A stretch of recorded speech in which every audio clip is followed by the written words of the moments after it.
So this is Rod. Rod founded the AmanitaACA.org, and we're going to ask him questions. We're going to start at the top. We're going to work our way down. We get into some really cool stuff. And I want to let you know that my first perception of your website was, holy cow, how can something this amazing exist? How can this many people be on board with something of this scope and this caliber, and it be so accurate, so dead on, and such a wealth of information? And I want to know, why Amanita for you? I can tell you, I've actually written a little article about that. In the late 1970s, I discovered there were mushroom clubs.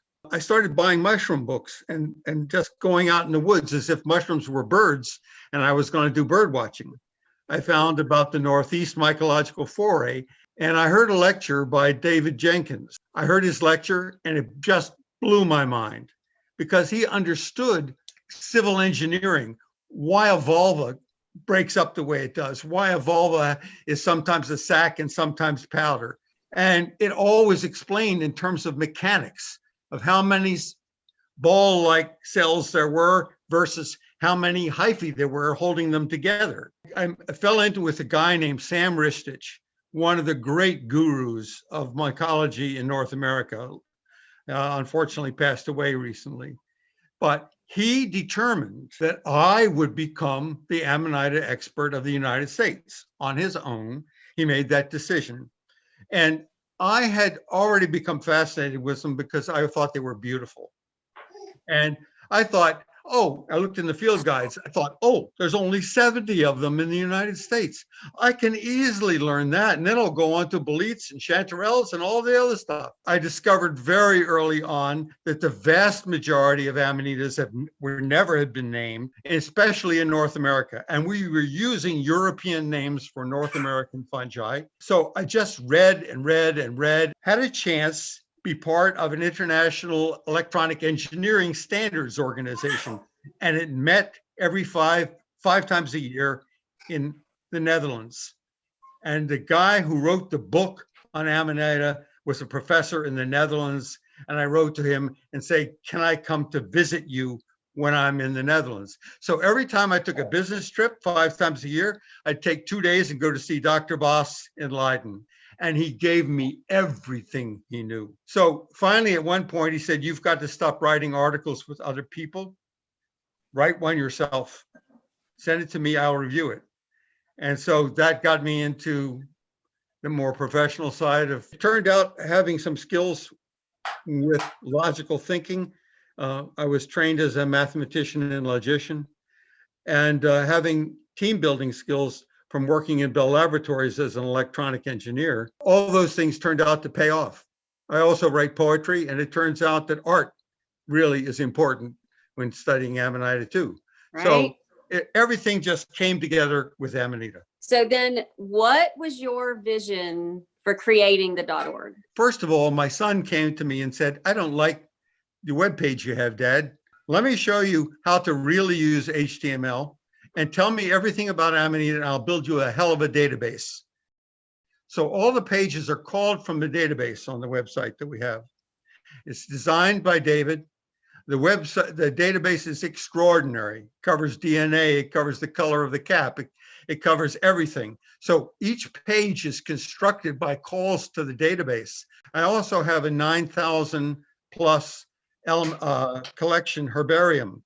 I think one of the things you wanted to know about was the genetics, the origins of Amanita. Picture is a circular tree, and it's tended to show the origin of the guild fungi and their relatives. It goes back to be at the beginning of the Cretaceous. It's a circle. The beginning of the Cretaceous is a dot in the center of the circle. And coming from that is a tree that spreads around the edges of the picture, okay? More than 2/3 of the edge of the picture is guild fungi. Fungi existed before the development of multicellular life, or very near the beginning. They're younger than plants, but older than animals. They evolved. We know that they existed then because the fungi were the way plants got onto land. The earliest land plants have fungi in them. And the fungi went out of them and trailed along in the sea.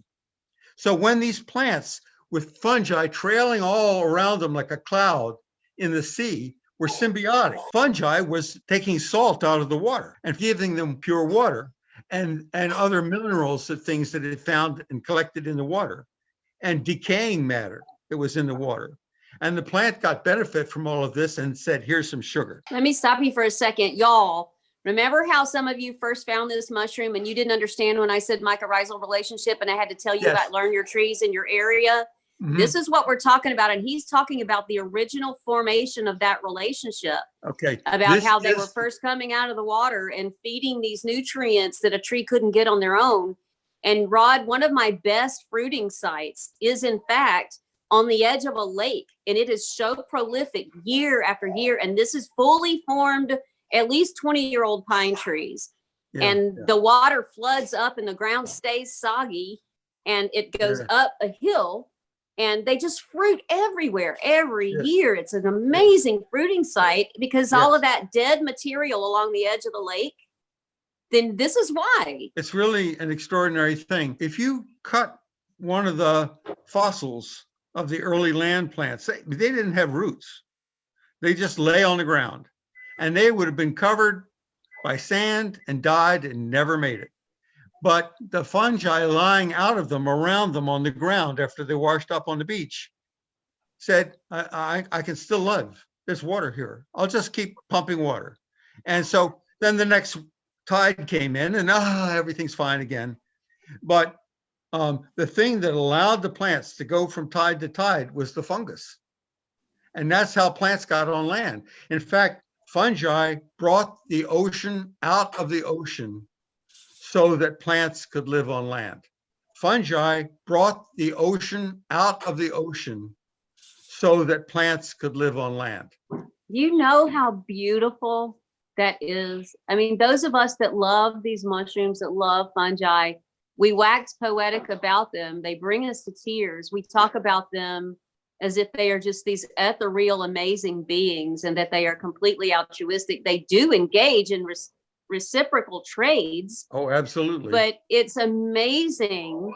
This just continues to add credence to why I feel like those of us that meet fungi just feel this connection to them because they're so ancient, because they explain the whole reason for life on Earth and the way that they were the original, you know, hey, let's work together for the betterment of both of us, you know, beings. And it's so beautiful to me.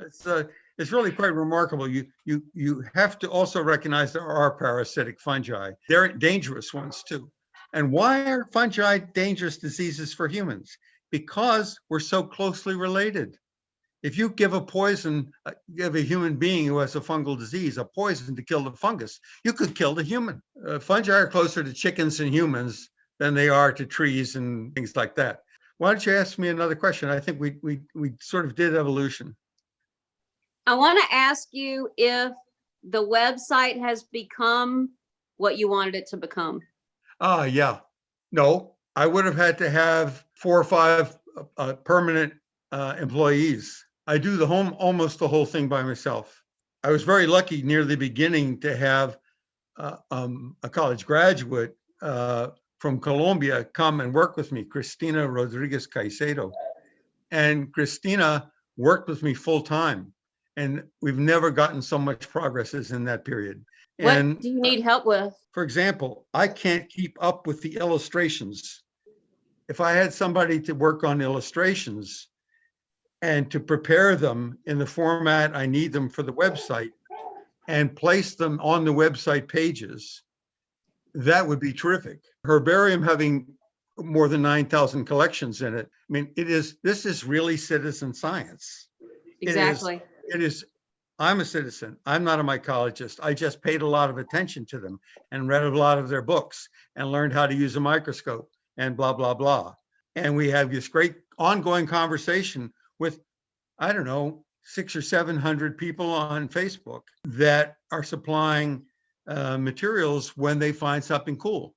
And all it has to do is look cool to you, because if it looks cool to you and unfamiliar to you, then there's a good chance that it's either one of the new species we're trying to get published or one of the species that we haven't found yet. The number of undescribed species in North America is enormous. We have so much forest that we haven't destroyed yet. And that's such an advantage. Yeah, let me expand on what you just said and the importance of this. I want the viewers to hear the importance of what you just said, because with mycology right now, with our environment, with the Amanita, I am on the side of, we're going through such rapid deforestation where in my area where I live, and the Persicinas are doing their best to get a foothold in the area, and we just keep wiping out the entire forest where they tend to get a good mycelial setup, and then we wipe it out. And as the Muscarias are trying to expand across North America, we're coming right behind them and just cutting it all down. And so what I'm doing is uploading information about, I found a really good slurry technique that has been so far around 75% effective. And I just uploaded my video about that. And I'm sort of on a campaign right now.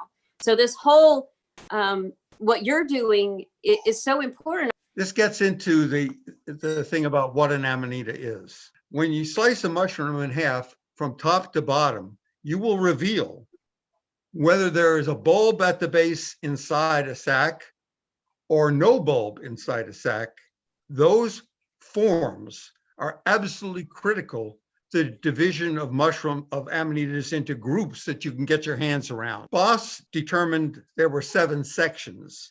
Now, I think with genetics, that's going to be 10 or more. I don't know. An Amanita is a gill fungus that almost became a truffle, but gave up and went back and became a gill fungus. Sometime a long time ago, there must have been terrible droughts after a period of plentiful rain in the history of the world. In the history of the world during that period of plentiful rain, limacellas evolved. Limacellas have a gooey cap, and they kept all their water on their head.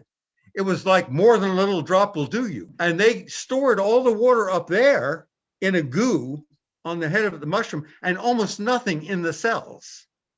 And then the world got drier. The world got drier.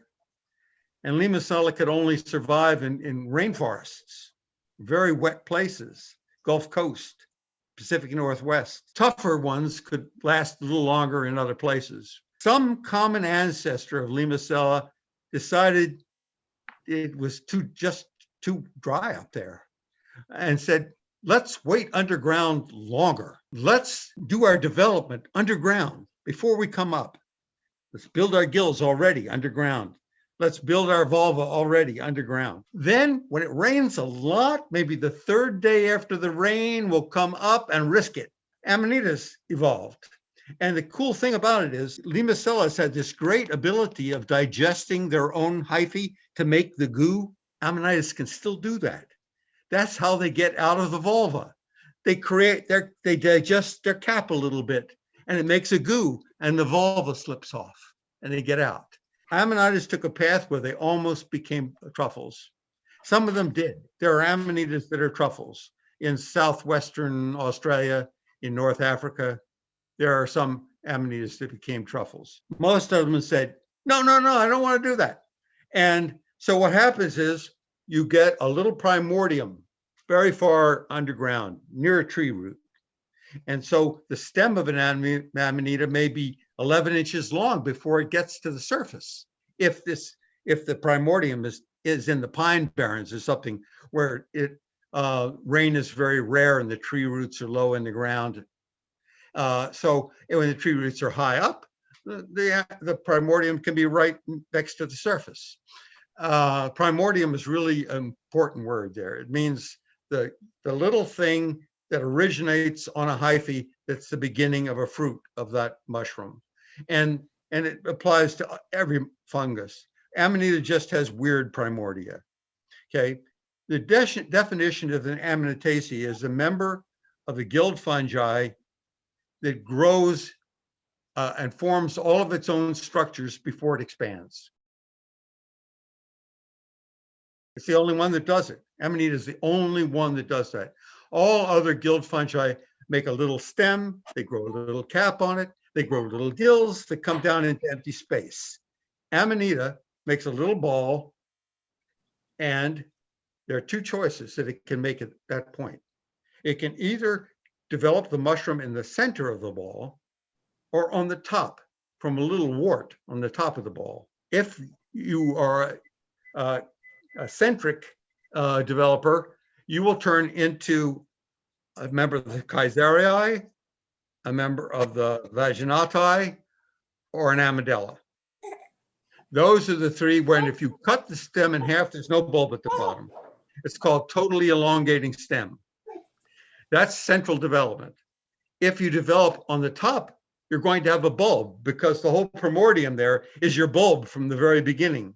And slowly the little button on the top, the little wart on the top gets a skin, gets a vulva around the whole thing, then gets a skin, then gets a cap, then gets a little stem inside the cap, then gets gills growing right up against the stem. And the gills are a solid donut. They're not split apart into gills yet. The fact that the gills split apart gives the name to this kind of development, schizohymeneal development, breaking the gills apart development. When do they break apart in that process? Is it right before it starts Very to emerge? close to the point where they come out of the ground. Before the stem begins to elongate, the gills start developing well. And before the cap can open, the gills are starting to separate. Gills develop single-use Velcro on the edge of the gills, and that connects the edge of the gill to the stem. That's the last thing that's connecting before the thing busts. And when the cap begins to expand, the Velcro breaks, the gills come away from the stem, and the top of the partial veil or the top of the stem or both will have lines on it. That's the remains of the single-use Velcro. And on the edge of the gill in Amanita, there are little cells hanging off all over, raggedy looking on the edges of the gills. That's the other half of the single-use Velcro, and that's how you know it's an Amanita. That's so cool. Oh my God. Can you tell me why sometimes I'll find some that haven't completely finished opening and the gills are still completely covered by the veil and you can pick it up and look at it and it's still covered? Yes. Like, why did that happen? This is an amazing thing about Amanitas. Before they developed toxins on their own, they looked for toxins in the environment, came upon the toxins in the environment. And if they put heavy metals in their vulva, they had a better chance of surviving. Bacteria couldn't get to them because the heavy metals kill the bacteria. So the highest concentration of heavy metals in Amanitas is in the vulva. The next thing is what covers the gills longest after the vulva breaks? Cap, because it's still connected to the stem, right? The cap, the surface of the cap is the next thing. The third thing, you have a third line of defense here. When the cap opens, the gills themselves are the last place heavy metals are accumulated and the concentration is lower still. But you can see that they have three levels of defense mechanisms against bacteria. After all, they're entirely buried in the ground, bacteria all around them. And they have learned to survive by evolving to use natural toxins.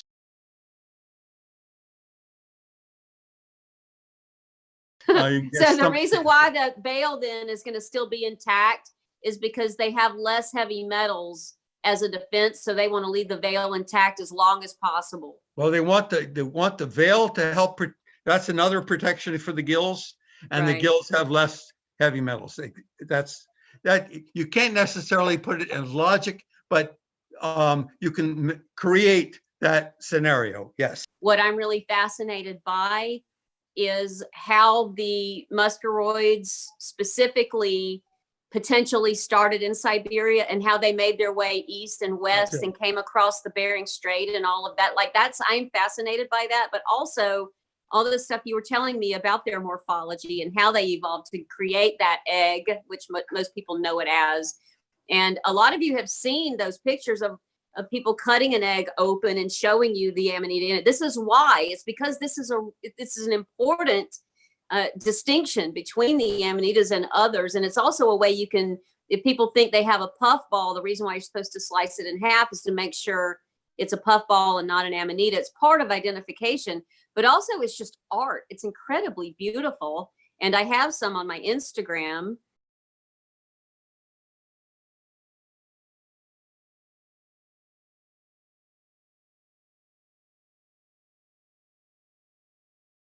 So that's why you're always seeing those pictures, what he's talking about here, and the etiology of it, and the evolution of it, and the purpose of it. I have a few more questions if you can give me a little bit more time. Yes, please go ahead. If you could have anything that you wanted for the .org, your number one on your bucket list, what is it? Time. My father lived to 98. My mother lived to 95.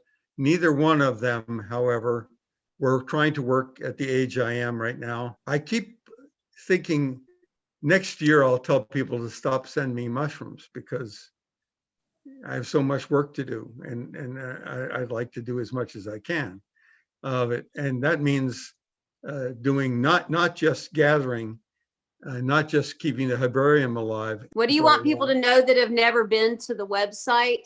What do you want them to use it for? Anything they can get out of it. We're going to change the website to update it to the modern sections. That's going to be an exercise. One of the things I want to do is that. Another thing that I want to do is write articles that put my provisional names into the literature, at least as provisional names. There are rules in nomenclature that about what names can be validated, that is made publishable, recognized as valid names. Those names say that if a person has written down the names of fungi with descriptions and the document is found in their desk drawer when they die, those names can be validated. If they're on the web, they can't be. On the advice of Elsa Fehlinger, I created an online journal for myself. We've published 4 or 5 articles in it, but I think I'm going to start a series of letters to the editor, which is me. and the letters to myself will say, hey, by the way, on Mushroom Observer, we've these in section so-and-so, we have all these names that are not published yet. Here's what I said on the website about them. Then that gets published as a letter to the editor. It's in a journal. The names become validatable. So for those of you that are ignorant of the way science works, if first you follow the rules like he's saying here, and so you give a provisional name waiting for it to be assigned, you're the assigned discoverer or the namer of that thing, and then following the rules of nomenclature and all that. So you give a provisional name, but how do you make it known? Like this is how publishing works in science. And it is not uncommon for someone to send a write-up, an article as a letter to the editor or as a lay piece to get printed so that you get your stamp on there. You make it official publicly to begin that process. So if anything happens to you or your sample gets lost in the mail or something happens that someone else wants to come up later and say they discovered it, or you die, like your ass is covered basically. Yeah. So that's what he's talking about. That's right. And also another thing I want to do is I want to get sequences from everything I've got in the herbarium, at least every species. And we're not close there yet. I just sent out 700 samples and I asked for 3 genes to be sequenced from each one of them. That's a couple years work for me in the future. That'll keep me alive. A few. I'm fascinated by all of the new genetics that's being done and how the mushroom world we're in such a special time now historically in mycology, the way everything is getting shifted around because of the genetics. Like this won't happen again. Once we're done with this, it will be very rare or odd for anything else to shake up the mushroom, the fungi world like it is right now.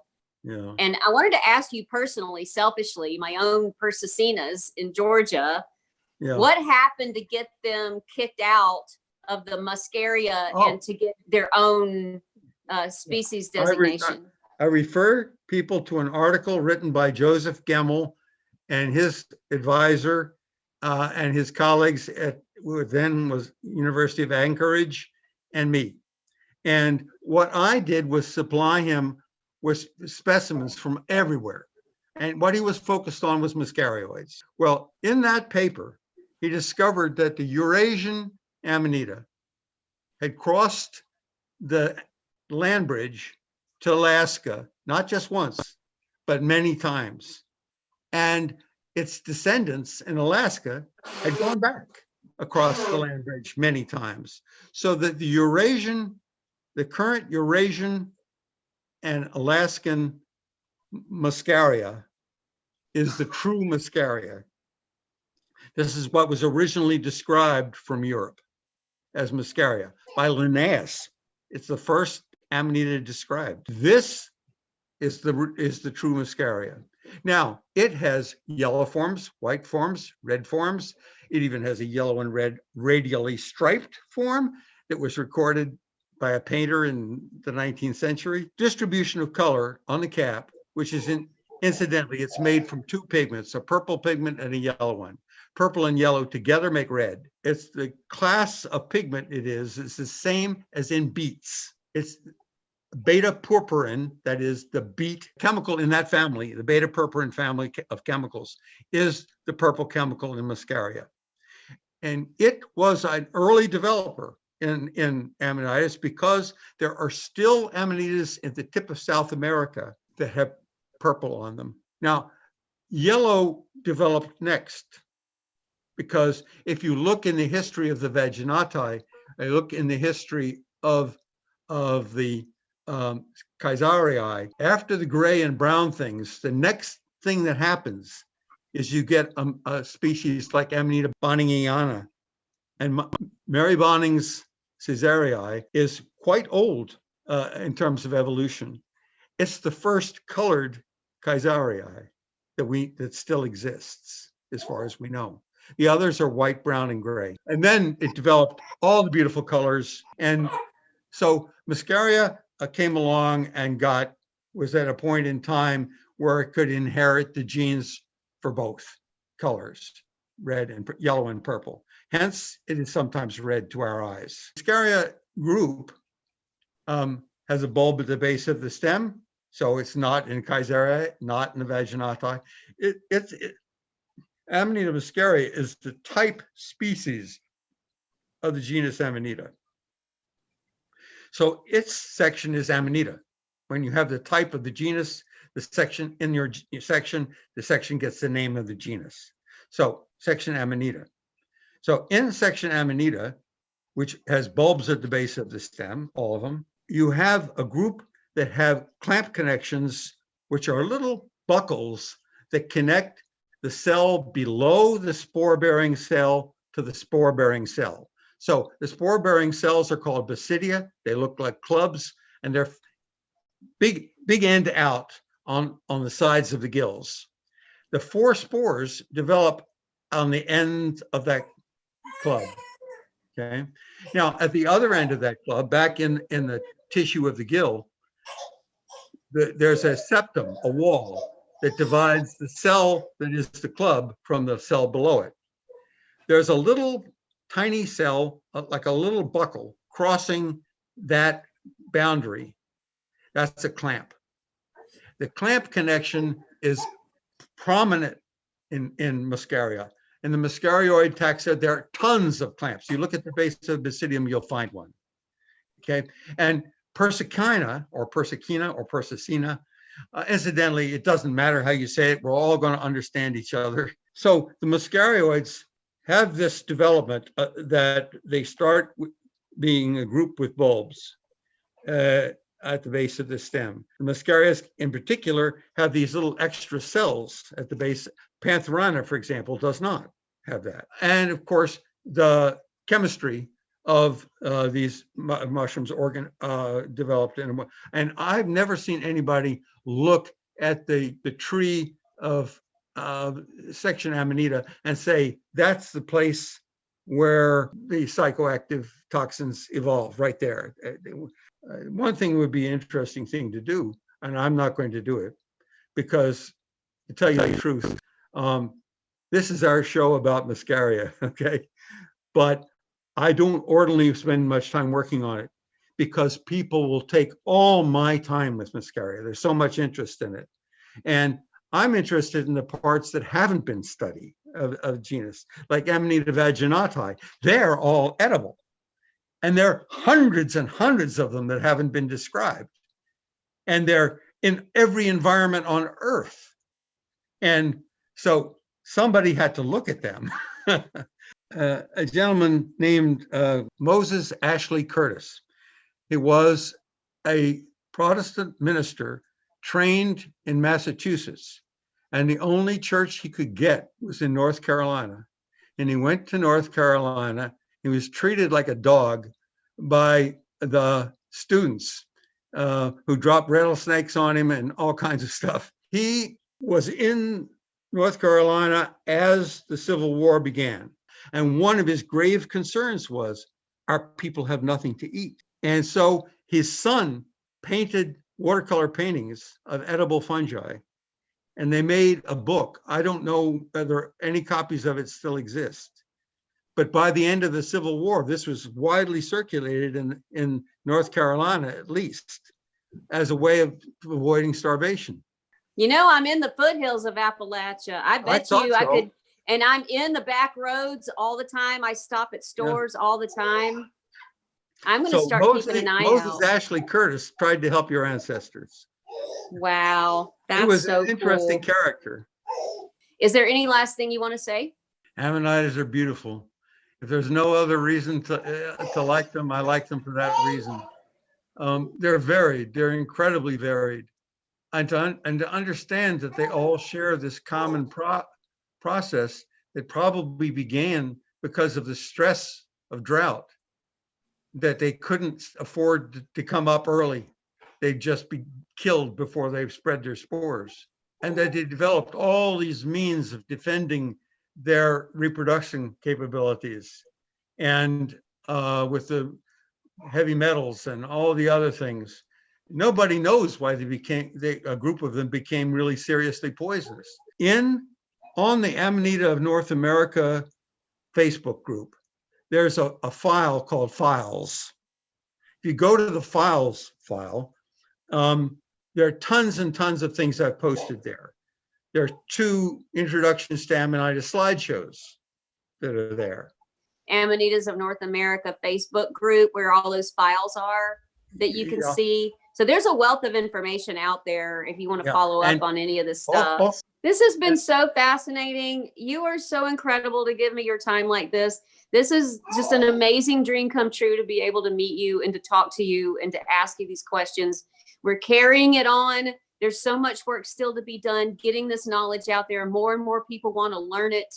And you are just such a valuable source of information. I really appreciate what you're doing. Bye-bye. Thank you, Rod. I am so grateful. I'll be in touch. Okay, bye-bye. Have a good one. Same to you.